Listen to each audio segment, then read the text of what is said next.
Narito na ang Alien Talk kasama si Tony Israel.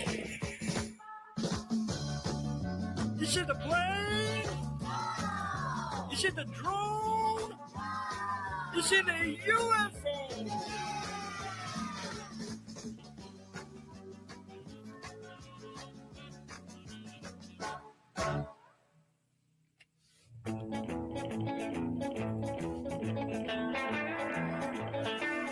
Kapulang Pilipinas, magandang gabi. Ngayon ay Sabado, 22 2017, and welcome sa ikatatlong video live stream presentation ng Alien Talk. Sa pamamagitan ng Facebook Live, layunin po ng Alien Talk ang mabigyang daan ang mga usapin patungkol sa UFOs and aliens. At hangarin din po ng presentasyong ito na makabuo tayo ng kaukulang interpretasyon hinggil sa mga bagay na ito na ayon o angkop sa ating kamalayang Pilipino. At bilang nagkakaisang bansa, sa ngalan ng UFO Society of the Philippines, ako po si Tony Israel, ang inyong pong makakasama hanggang sa pagtatapos ng ating inihandang paksa para ngayong gabi.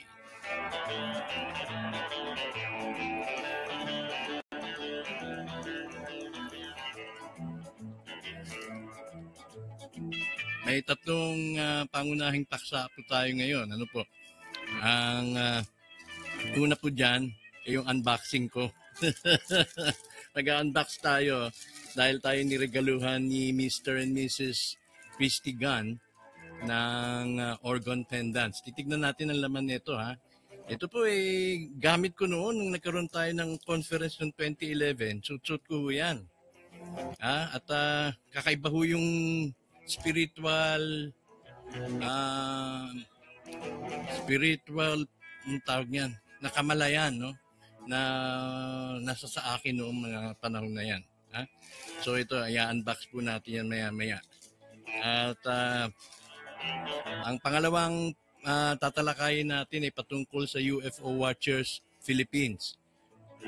Ilan sa mga ating group members sa UFO Society ang nakaisip na magtayo ng grupo not to compete with the UFO Society but to support and to augment our efforts na ma-document ang mga UFO cases dito sa Pilipinas. Tatalakayin natin yan. At pangatlo, sasariwain natin ang UFO case ni Fe Rayela. Ang case ni Fe Rayela ng Pampanga, Florida Blanca noong 2011 at kung ano ang kaugnayan nito sa most recent sighting dito sa Pampanga. I think 2016 or 2017 yung sighting na yan. Ha? So yan po ang ating mga nakaandang agenda sa gabing ito. At noong nakaraang linggo, pagpaumanhin nyo na po, hindi naging maganda yung takbo ng ating audio. Kasi yung gamit kong platform na BeLive TV ay nag-expire na yung aking trial period. At wala na akong choice kundi mag-revert na po dito sa platform ng Facebook mismo. Okay? So, yun, hindi na i-test ng mabuti at nagkaroon tayo ng problema sa audio. Ang main subject na tinalakay po natin doon ay yung patungkol po sa konteksto. UFO context in the Philippine sense. Kung paano natin ito ini-interpret. Kung paano natin inuunawa ang usaping UFO and aliens na naaayon at naaangkop sa ating kamalayan.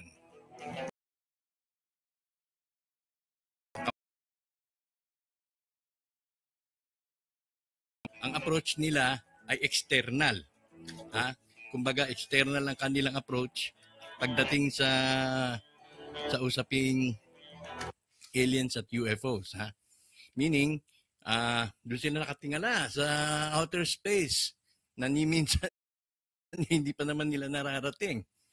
So, kung ano-ano mga constellation, kung ano mga bituin at sinasabi, palagay namin yung mga alien ay nanggaling yan dun sa constellation na ganito. Palagay natin na ang alien ay maraming race, etc., etc.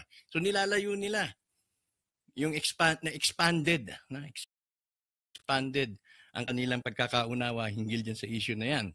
Samantala dito sa Pilipinas, sa mga Pilipino, internalize naman natin, i-internal natin kapag tayo naka-witness ng UFO, kapag nakapansin ng something na kakaiba, ini-internalize natin yan at ang tendency ng mga Pilipino ay ikapit, no?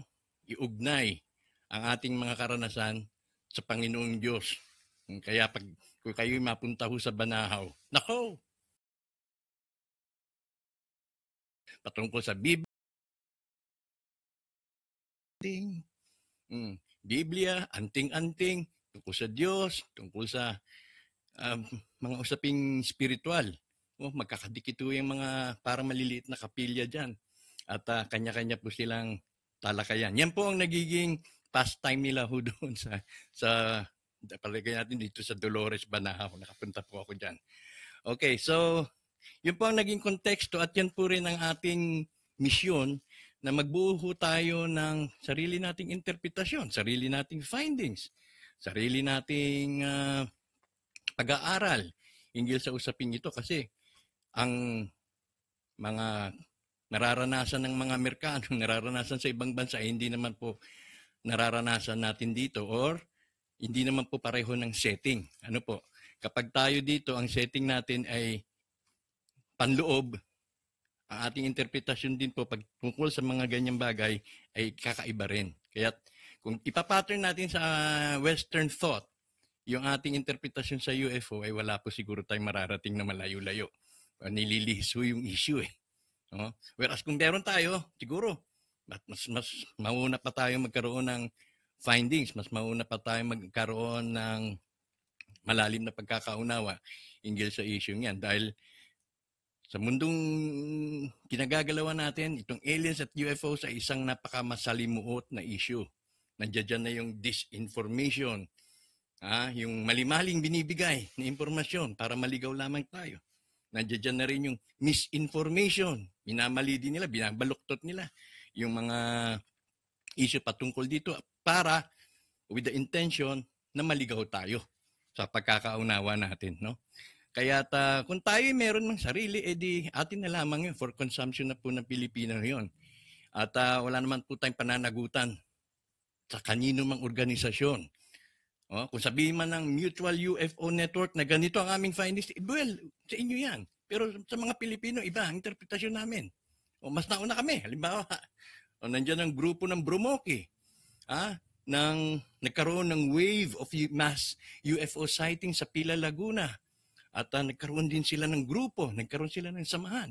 In fact, yung isa sa mga officers ng Brumoki, yan po ang naging speaker natin noong 2011 conference sa katauhan ni Miss Lily Dueñas.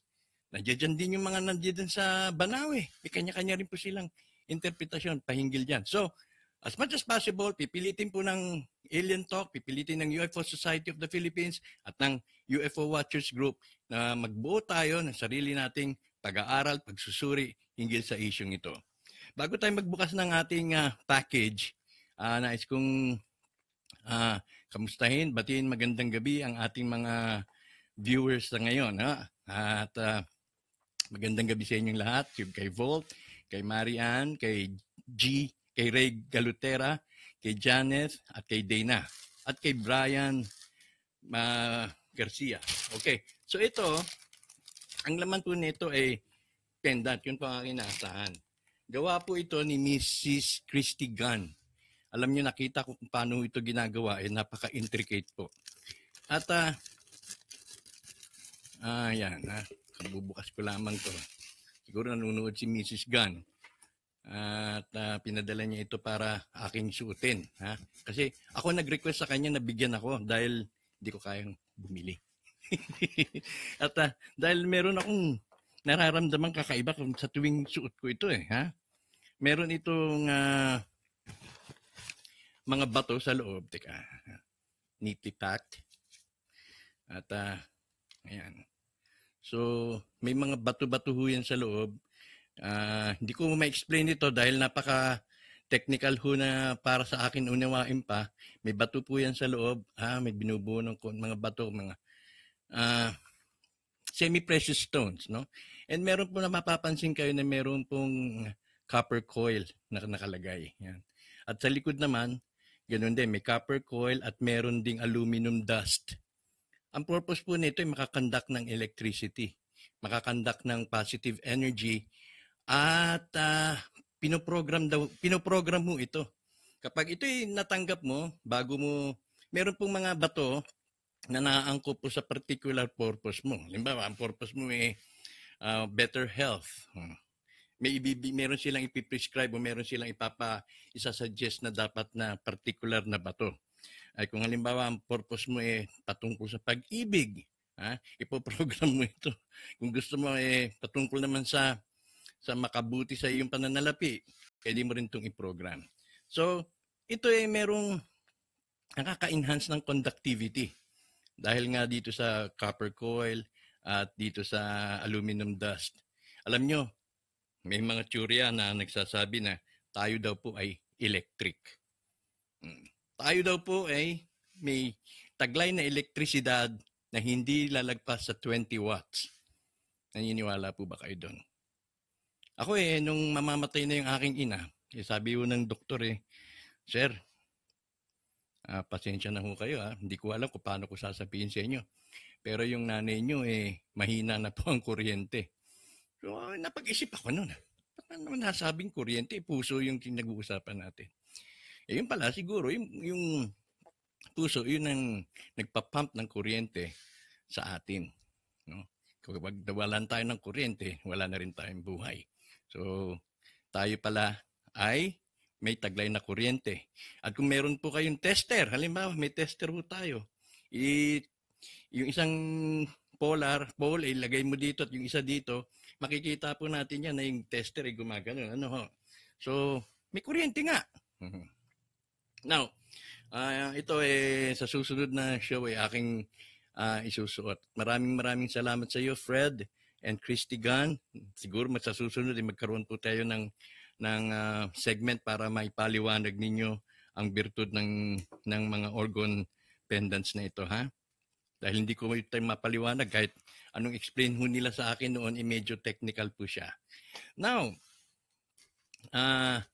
dakuan natin kanina po, mga bandang 4:00, nag-set ako ng meeting with the group called UFO Watchers Philippines. Ito binubuo ng mga kabataan. O mas nakababata sa akin. At mas nakababata dun sa mga previous officers and members ng UFO Society of the Philippines. Of course, with the exception of Mau Leongson, Marites Leonilio, Chad Fang at iba pa, no? Pero ito silang nag-volunteer. Hindi kami nagtayo ng grupo para kompetensyahan ng UFOSP. Ang layunin po ng UFO Watchers Group ay para magbuo ng grupo na kung saan ay manghihikayat sila ng mga like-minded people na may kakayahang kumuha ng kakayahang mag-monitor sa kalangitan, may oras na mag-monitor, may kakayahang bumili ng gamit, at sa payak ng pamamaraan, sa simpleng pamamaraan, sa ganang kanila, ay nagbabakasakali sila, no? Na baka maka-capture sila ng UFO sa pamamagitan ng mas dadamihan nila yung oras. Sa nakatingala sila sa langit kaysa din sila nandito sa social media. Kaysa nakatingala o kaysa nanonood sa computer o nagsisurf sa computer. Ayan, ha? So, pinag-usapan namin at kami ay nagkaisa. Hinggil nga dito sa layunin natin magkaroon ng sarili o pansariling findings, pansariling documentation na masasabi natin na ito ang aming finding, ito ang naging testimonya, pahayag ng aming mga witnesses. Kung yan man ay naiuugnay sa Diyos, kung yan man ay naiugnay sa higher spirituality, kung yan man ay naiuugnay sa mga engkanto, meron kami nun eh. Hindi naman pwedeng ipilit ng mga wala silang engkanto, wala silang kapre, wala silang istorya tungkol sa aswang, hindi naman pwedeng ipilit na ganun dapat ang sundin pagdating po sa issue ng UFOs and aliens. Dahil meron tayo eh. So ang pinakamalapit, kung anong pinakamalapit na maaari nating hanapan ng relasyon, doon natin naiuugnay ang ating experience pagdating sa issue ng UFO. Siyang ang konteksto ng Western thought, inilalayo pa. Pupunta pa dun sa kung saang planeta. Bibili pa sila ng napakamahal na equipment, magmo-monitor lang ng signal. Dito sa atin, nandun ka lang sa ilalim ng akasya, makakatanggap ka na ng kung ano-anong makakaramdam ka na.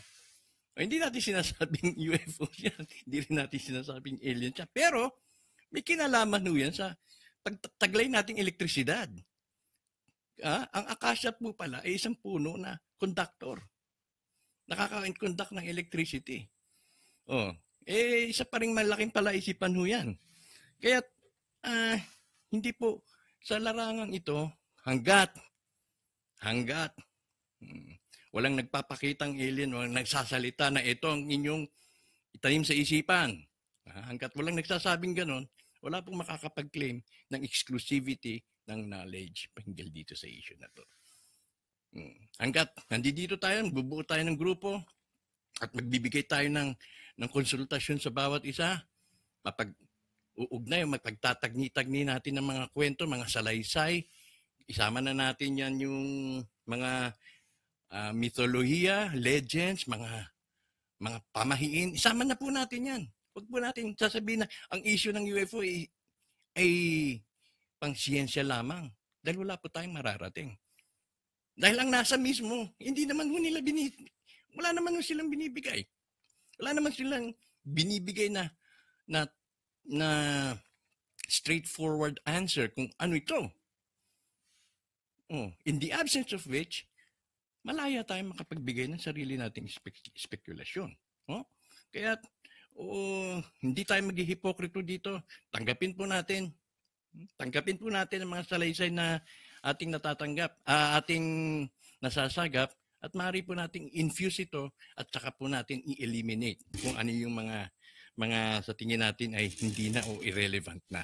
Otherwise, wala po tayong mararating, wala po tayong makikilalang findings na masasabi nating taglay ng Pilipino. On the second thought,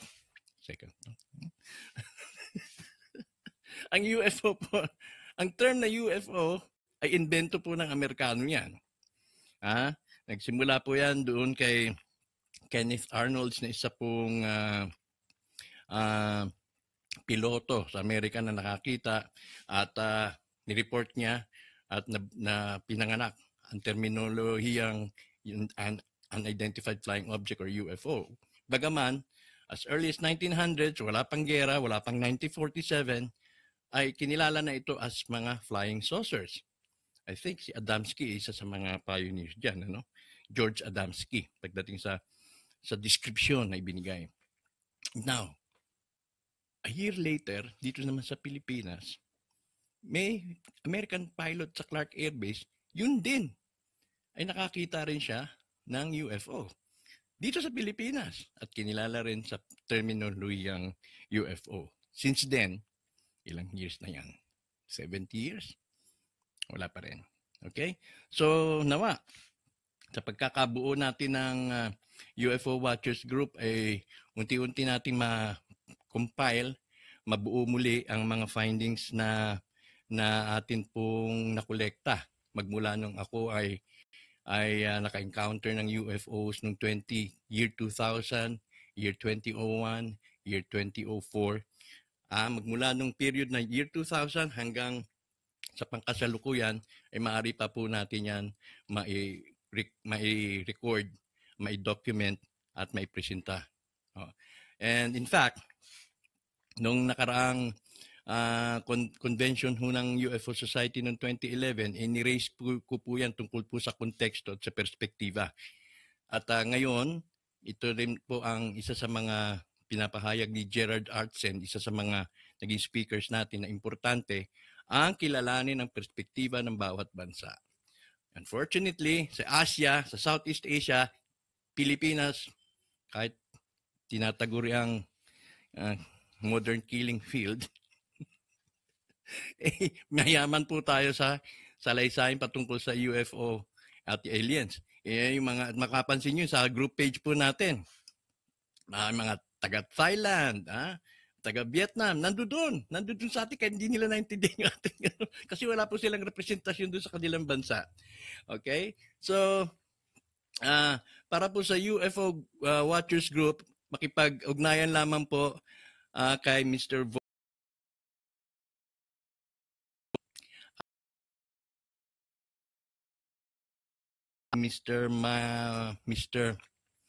Mr. Reguera, John Reguera. Yan, maganda po ang kanilang adikain. Ako naman ay admin dun sa kanilang group page. Okay, so thank you Telma, kay Nel, Mandawe, kay Francis. Okay, si Francis, matagal na po natin itong masugid na sumusubaybay sa ating group page. At kay Patrick John Estilo, good day rin sa iyo. At kay Nel, okay. So, ako'y nakaka-20 minutes na.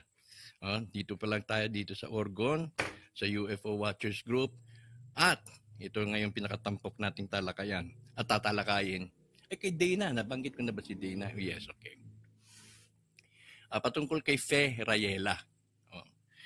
Alam niyo po, itong si Fe Rayela, noong taong 2010 or 2011, nang nabuo yung first conference ng UFO Society, hindi ko po inasahan na ganun karami ang magiging turnout. Ito kumuha lang ako ng mas maliit na room dyan sa Mabuhay Hotel. Dating Anito yan, pero ginawa ng hotel. Ngayon kasi natakot yung may-ari. Nakonsyensya na siguro. Nakonsyensya na. Kaya ginawa niya ng hotel yan kaysa magpatuloy siyang bilang operator ng motel. Ang ini-expect naming guest nasa 30, 40, ganyan lamang kasi maliit na kwarto nga lang yun. At isa po sa mga tumulong na mabuo ito ay itong si Ray Sibayan at si Luna Ada. Si Luna Ada ay nagbabalik. Sa pamamagitan ng programa ni Mr. Ray Sibayan sa DZRH, kanyang programang Misteryo, ay nai-anunsyo yung pagbubuo ng UFO Society at ang conference. Ayan, ubo ng ubo Garilyo ng sigarilyo Gagalit tuloy si Hani ko Anyway, so, biro lang So, sa pamamagitan ng kanyang programa ay nakilala ang UFO Society, DCRH ba naman.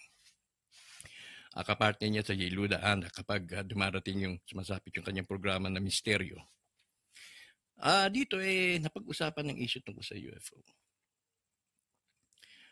2 weeks or 3 weeks later, nung ako'y nag-guest sa kanila, may tumawag kay Mr. Sibayan at sabi, Katoni, kasi Katoni yung tawag sa akin Although hindi ako iglesia, hindi rin ako NPA. Katoni, mamaya punta ka dito. Bakit ka, Ray? Kasi may tumawag May tumawag Sabi niya. Taga Pampanga. Ano nangyari? May reported sighting. Sabi, mothership daw, napakalaki. Sige, punta natin. Pupunta ako dyan. Di nag-guest really ako sa kanya. Pagtapos ng bago pa magsimula yung show, nandoon na yung witness. Pangalan niya si Fe Rayela. May kasama siyang pamangkin yata o pinsan. So, dalawa sila. Nag-guest siya. Ito ngayon ang salaysay niya sa radyo, sabi niya, nahihiya akong magsalita dahil ayokong mapulaan. Baka sabihin ng mga tao ako'y may sira ulo. Ngunit nainganyo ho ako nang marinig ko sa programa ni Ray Sibayan ang pahingig patungkol sa UFO. At dito ko lang ho siguro maihinga ang isang bagay na dramatic ang dating sa kanya. Isang bagay na napakalaki at napakahirap ikimkim, no? Kaya sabi niya, hindi baling mapulaan man siya o tawanan man siya, kasi alam niya, nandoon kami. Dalawa na kami siya. Joke lang. So, may makikinig sa kanya. So, pinakinggan namin yung istorya. Kung iahambing siya sa aking karanasan, masasabi kong kakaiba yung kanya at kakaiba rin yung akin. Masasabi kong yung karanyang experience ay wala dun sa mga na-videohan kong UFOs. So, kinento niya, magja-jogging siya eh. Madaling araw. At nakita niya, isang napakalaking spacecraft daw. Itong spacecraft na to halos parang transparent. Yung tagos yung ilaw, nakikita niyo yung ilaw at halos nakikita niyo yung laman, yung loob ng spacecraft na yun. Parang jellyfish, yung kanyang description, pero napakalaki. Napakalaki, napakaganda, kanya. At ang unang bulalas, ang unang lumabas sa kanyang bibig ay, Diyos ko, napakaganda ng iyong creation. So, yun Diyos ko. Naiugnay kagad niya sa kanyang creator. Naiugnay kagad niya sa Diyos. At mga ilang minuto rin daw na nagdaan o nandoon sa ibabaw, walang sound. Napakalaki pero walang sound. Parang dumaan lang talaga. So, tinanggap namin yung storya niya. Ang problema, nag-iisa lang siyang witness. Nung tinanong daw niya yung mga kapitbahay kung nakita nila, sabi, hindi. Siya lang talaga. Ngunit, lumamantad siya upang i-report ito. Now, bakit? Nung panahon na yun, medyo talaga lang, sa totoo lang, skeptical ako. Hindi ko masabi na isa sa mga cases na pwedeng ipagmalaki. Dahil kulang nga naman ng katibayan o kulang pa ng supporting narrative na maring sana manggaling man sa kapitbahay, maring man sana nanggaling dun sa kanyang kasambahay. Kaya't gano'n lang. Nagpunta po ang isang UFO investigating team sa pangunguna ni Bernie Marañon at ni Mau Leonson at syempre ni Marites Leonilio na siya ang sumulat ng istorya. Ma-access pa po ninyo yan. Naganap ito sa Florida Blanca, Pampanga, malapit po daan sa resettlement area dyan sa Basa Air Base. Bakit po ngayon? Naungkat uli ito. Well, napuka ho ang aking interest na balikan itong issue na to dahil po sa recent Pampanga sighting na ang nagpakita po dyan, napakalaki rin pong, parang anyong napakalaking spacecraft dahil makikita po ninyo dyan sa group page natin. Tila, may formation na tatlo dito, may tatlong ilaw dito. Kung iyong ibabatay sa iyong nakikita, kasi madilim yung background, ang nakikita mo lang parang ilaw na tatlong ganun, may bubuo sa isipan mo na ito ay isang malaking alien spacecraft. At least yun ang nabubuo sa isip mo. Pero hindi naman natin masabi na baka magkakahiwalay yun at nagkaroon ng formation na tatlo dito. Hindi yun ang in actual sense, hindi yun ang bintana. No? Kasi parang sa eroplano, makikita mo, ma-determine mong eroplano yun kasi alam mo kung ano yung hitsura ng eroplano. Doon sa window nila, may lumalabas yung ilaw, kaya ma-discern mo na eroplano yan. Whereas ito, yun ang ating palagay na baka nga malaking spacecraft kasi may tatlo ritong ilaw, may tatlong ilaw, magkakahilera. So, ang assumption natin dito ay isa siyang malaking spacecraft. Bakit kaya sa Pampanga? Ano sa palagay ninyo? At malapit sa Clark Air Base. Nagkataon po noon ay ako po ay nagkaroon ng vision. Minsan kasi manaka-naka kapag ako'y natutulog, may dumadalaw eh. Itong Clark Air Base po ay isa sa mga tinuro sa akin na isa sa mga magiging venue ang tinatawag na pag kailangan nating i-escape, kailangan nating itakas tayo nila para maiwasan ang anumang impending na dilubyo sa mundo, sa daigdig na ito, ay pinakita sa akin na isa sa mga venue ay itong Clark Air Base. At nung ako po ay nadistino rin po dyan sa Clark Air, sa Angeles City noon, bata pa ho ako, mga 21 years old. May nakapagsabi po sa akin na meron daw pong underground facility dyan na from Clark Air Base ay lusot na yan, tatagos na po yan papunta sa Subic Naval Base. Hindi na nila kailangan lumabas pa, kundi doon lamang sa ilalim. So, ito isa sa mga bumabalik na narrative report na kailangan din nating siyasating muli kung ano meron dyan sa Pampanga. Diyan nga ba sa ilalim niyan, may mga alien na nagtatago? Ano sa palagay ninyo? Ako sinisimulan ko rin po ang pagbuo ng teorya na ang mga aliens actually mga nakikita natin yan wala ho talaga dun sa nasabi na nandun sa planetang ganito, sa planetang gano'n, kundi palagay ko nandito lang sila, nandiyan nagtatago sa ilalim ng lupa o nagtatago sa ilalim ng dagat. Ang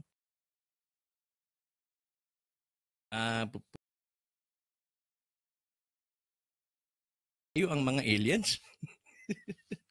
At itong mga aliens, iniisip natin mga aliens na nagpapatakbo ng ating daigdig, nagtatago, hindi nagpapakita, at sila talaga ang may-ari ng planetang ito. Isipin natin, kung ihahambing natin ito at iuugnay natin sa Illuminati, na kung yung mga Illuminati, the Illuminati makes the world go round. Sila daw ang nagpapatakbo ng buong daigdig pero hindi sila nagpapakilala. Nagtatagbo sila. Maging ang presidente, Pangulo ng Amerika ay tau-tauhan lamang. Kung itong mga Illuminati at ang mga alien ay may relasyon, posible na tayo ay ginawa lamang nilika para maging workers. Pero sila ang mga builders. Okay? So, mga taga-Pampanga, kung kayo nagkikinig, baka meron pa ho kayong additional na mga experience dyan na maaari po ninyong idagdag dito sa ating natalakay na Fair-Rayela encounter, no? At upang mapatibay itong kanyang testimonya hinggil sa pagkakakita niya, di umano, ng isang mothership diyan sa Florida Blanca with, of course, supported ho ito ng recent sighting diyan sa Clark Air Base. Okay? Okay.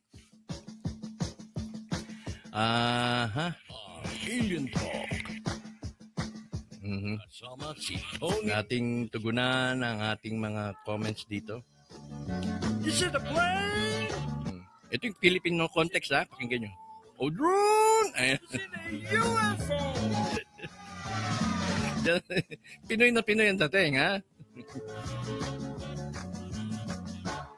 In fact, sabi nga ni Victor Wood noon, alam mo, Tony, kaya ako sumikat. Sabi ni Victor Wood, kasi ako taga Bicol. Ano naman kung taga Bicol ka? May punto ko hindi ko kahit gayahin ko yung ginagaya kong kanta ng mga Amerikano, kahit gayahin ko yung diksyon, hindi yun ang lumalabas. Lumalabas pa rin yung aking pagka-Bicolano, parang Bisaya ang dating. Kaya, yun naman ang ginusto ng mga Pilipino. Okay? So, binabati ko si Hoover, Hoover New Spain. Good evening sa iyo. Dahil nakaraan hindi kita nabatit dahil nagtapos ako, hindi ko na nabalikan yung ating portion na yan. At si Jay Aniban. Ito si Jay.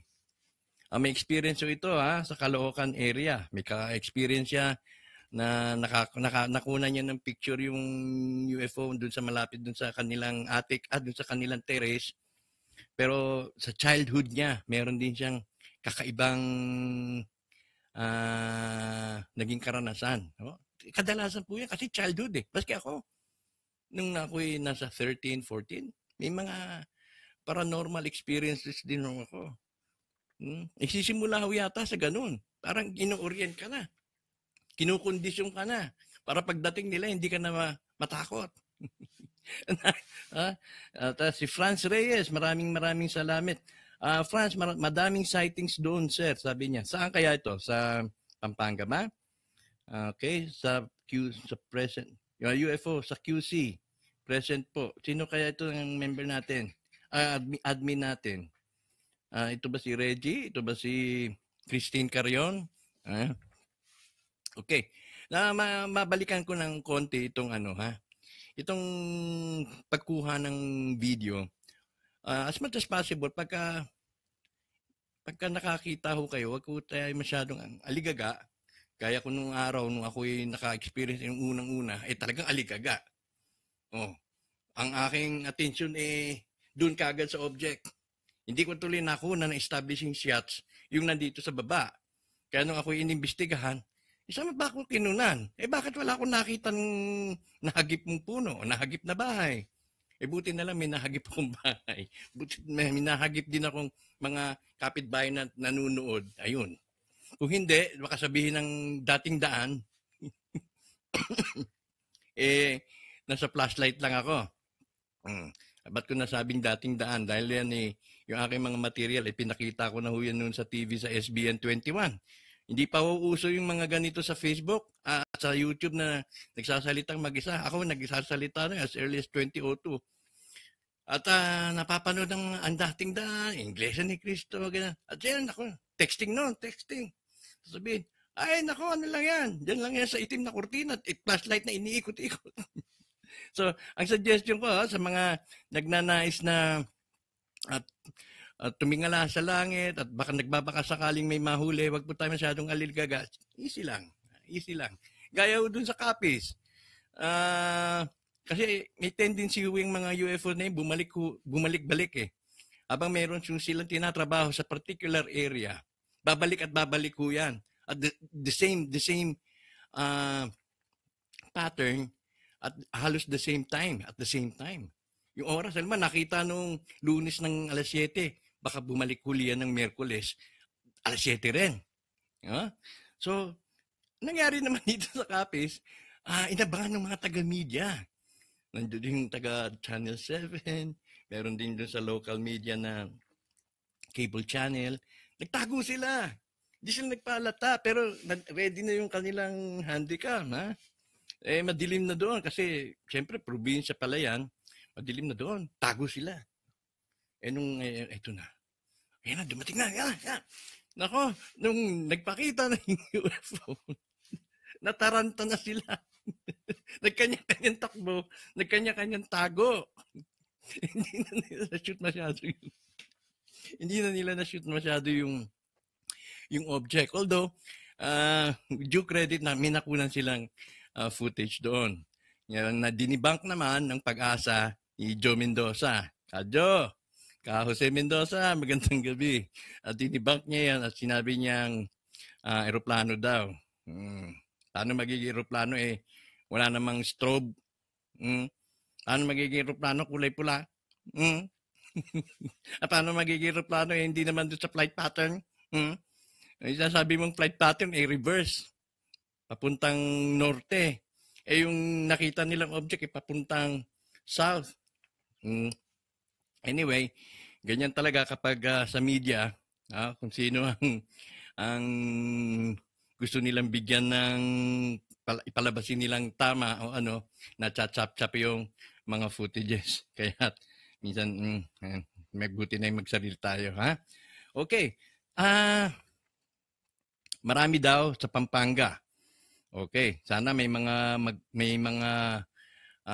mag-come forward at mag-volunteer ng kanilang testimonya. Kahit yan po testimonya, sabihin natin usapang barbero, tanggapin muna natin ho. Wag po natin yan i-ignore. Tanggapin muna natin at saka na natin i-validate. Saka na natin salain kung ito ba ay UFO related o hindi. Tsaka may nagsabi rin, yung UFO, baka kasama rin yung mga duwende, etc. etc. Anyway, kaya mayaman ho tayo sa mga ganitong usapin. Pati sa Bulacan, sir, ang dami kong nakita. Sa particular sa Bulacan, France. Ang alam ko, merong UFO sighting dyan sa area ng Bustos. Sa area ng Bustos, Bulacan. Now, ang nakita nila Luisito, inaanak ko yan sa kasal. Kaya so, ang ninong hindi na nakarating sa kasal. Kasing laki ng volleyball. Malit lang. Ang maliw kasing lohika, aling pag-unawa, particular doon sa Western thought na sinasabi ko, ang impression kagad ay malaki. Kanya-kanyang for particular purpose siguro yan. Merong maliit, may malaki. So, yung kanila naman, dumaan mismo dun sa ibabaw ng bubungan nila, nakita niya. Parang kasing laki lamang ito ng football. Okay, yung Agatha po ba is real? Ito bang Agatha? Ito ba yung Pakiano nga dyan, hindi ako masyado educated tungkol sa Agatha. Although nahagip ko yan eh. Yan ba yung nasa Antarctica? Bigyan mo nga ako ng konting background dyan tungkol sa Agatha na yan. Dahil wala akong research dyan. Kung mapag-uusapan man natin ay doon din ako babase sa mga reports.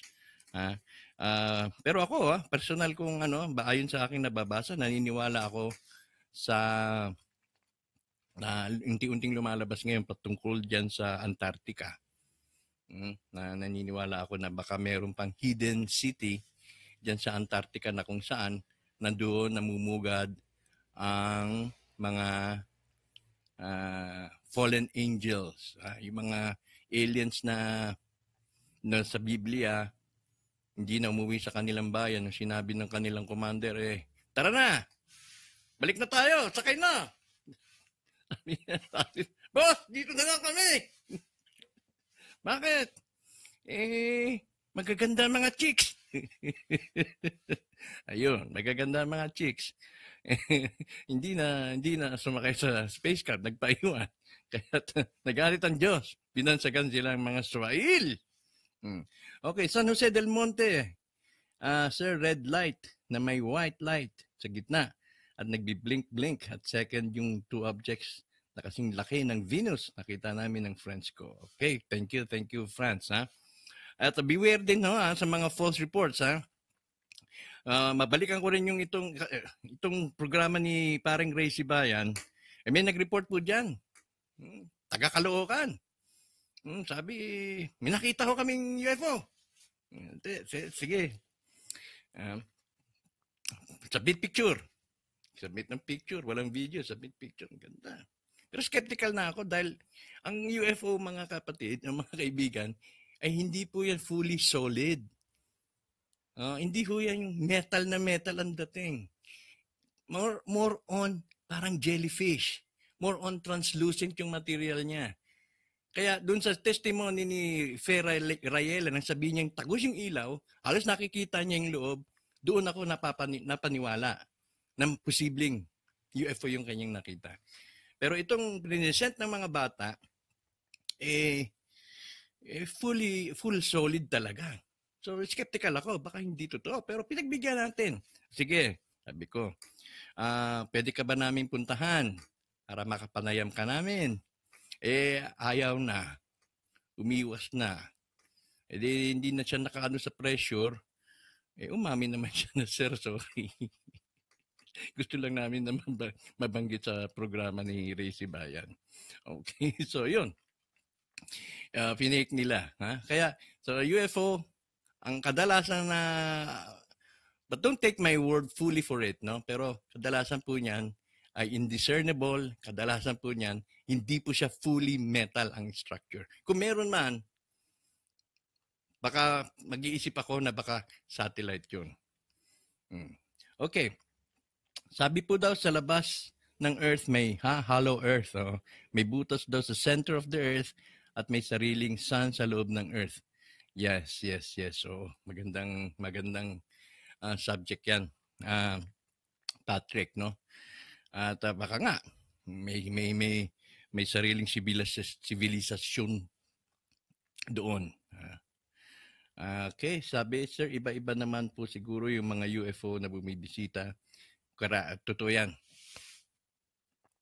Naniniwala rin ako, may paniwala rin ako na iba-iba ang kanilang uri ng mga objects o UFO na ginagamit. May pang-probe siguro, may parang drone siguro, at karamihan in the form of light. So, hindi natin mawari talaga kung ano. Ang atin lamang panghahawakan sa ngayon ay ayon o akma sa ating pagkakaunawa.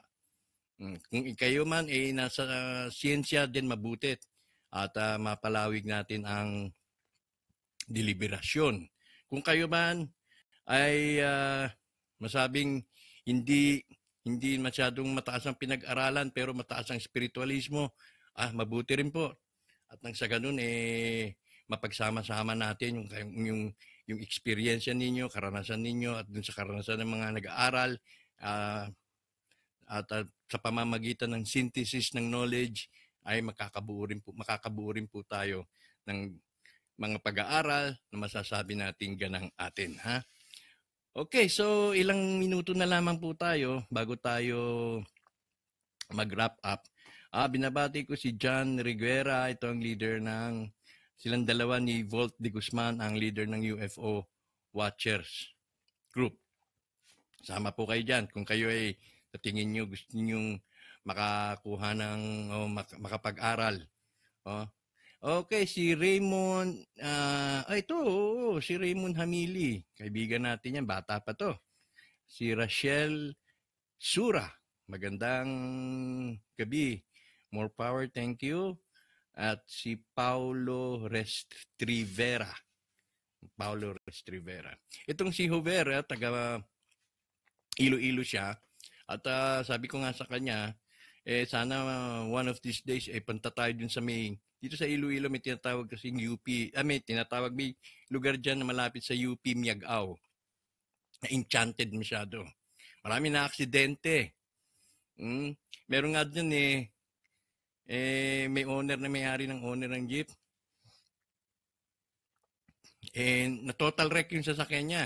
Nabangga siya. Pero wala naman siyang alam mo na bangga niya?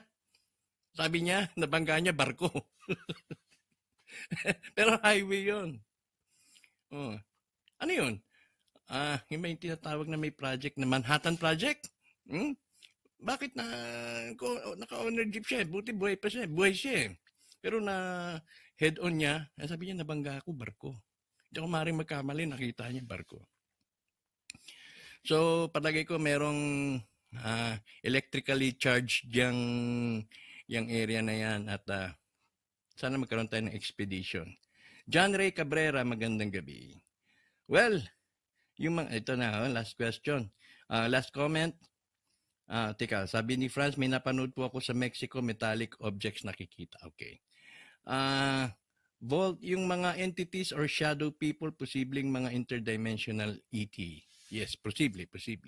Kasi itong sinasabi ni Gerard, ang mga ET daw, extraterrestrial being, Gerard Artsen, no? Kaya hindi to basta-basta nakakapagpakita sa atin, ang vibrationary rate nila ay iba kaysa dito sa atin.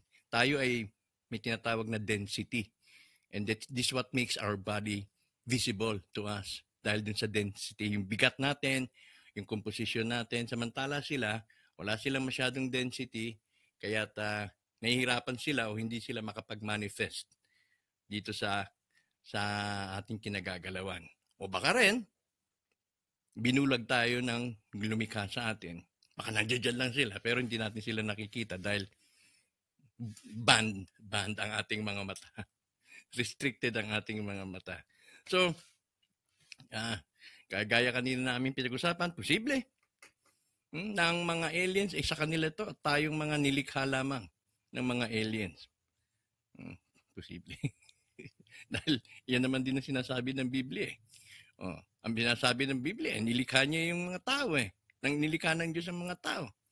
Ay hindi naman, paano kaya nilikha ng Diyos ang tao kung nasa langit siya? Oh, ganun katanungan. Bueno.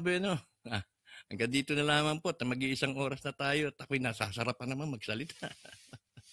Okay. So, maraming salamat at nasamahan ninyo ako ngayong gabi. At nanawa, no, may nagsasabi nga ho na gusto nila na audio na lamang kasi para daw hindi makain o hindi matakaw sa bandwidth. No, at nang sa ganun ay mapapakinggan na lamang nila habang natutulog o patulog o yung boses, pipilitin po natin yan. Nagtangka po akong mag-live stream ng audio only. Pwede pala eh. Gamit lamang ang tablet o yung cellphone. Kaya lang nga, yung live audio stream ay hindi naging matagumpay na naman kasi mahina rin yung audio. Pero ngayon alam ko na kung paano. Okay? So, hanggang dito na lamang po muna ha. Hanggang sa susunod na Sabado. Tayo po muling magkita-kita at sana magkabuo tayo ng magandang paksa na ating pagsasaluhan. So kayo po ay kung meron po kayong mga karanasan, kung meron po kayong nais ibahagi sa inyong lingkod, feel free lamang po na ibahagi ninyo, magpadala po kayo ng email at gusto ko pong marinig. Okay? Muli, ito po si Tony Israel, nag-iiwan po sa lahat ng isang magandang gabi. Next Saturday ulit, same bat time, same bat channel.